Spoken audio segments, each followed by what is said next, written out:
មុនចូលដល់ក្នុងបន្ទប់សិក្សាលោកគ្រូអ្នកគ្រូយើងលេងល្បែងកំសាន្តគឺល្បែងតងវល់ដបល្បែងវល់ដបនេះគឺជាល្បែងមួយធ្វើឲ្យលោកគ្រូអ្នកគ្រូយើងមានភាពរហ័សរហួននិងសាមគ្គីភាពប្រកបដោយស្នាមញញឹមមានផោះតាំងអត់មានលែងបន្លំទេណានេះសាក់ស្អីហ៎មានផោះតាំងចាំថតឲ្យហើយឃើញស្អីរស់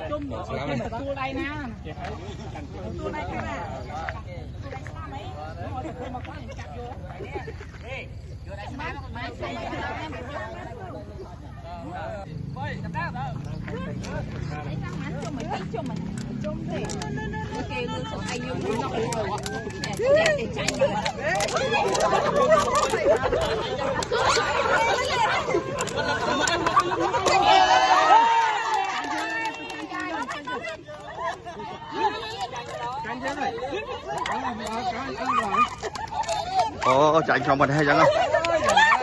ចាញ់មុនទេតាមតែចាញ់យើងហើយយើងទៅចំណេះបានទៅខាងប៉ាអមៃណាប៉ាអូតាំងចាញ់ហើយតែឡើយយើងទៅដល់នោះឲ្យនៅទីតុមួយមិនចាញ់ពីរមកនេះជ្រុះមួយ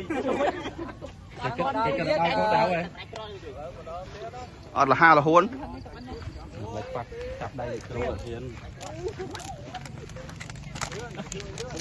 លឿនតិចអូដល់ក្រោយបាត់ហើយវិញអលឿនអលឿន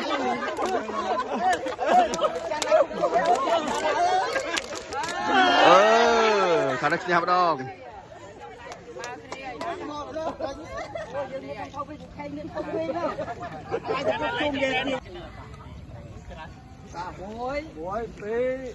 ចាប់ឡើងត្រៀម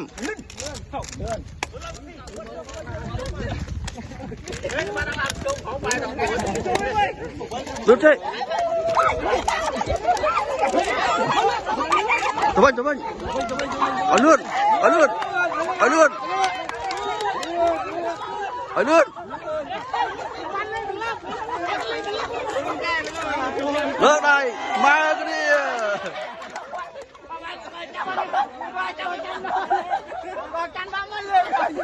មកគ្នាន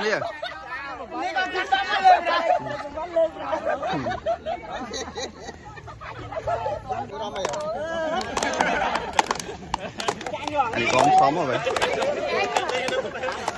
ទីទៀតឡាយតែកវលគឺឈ្នះគេទេ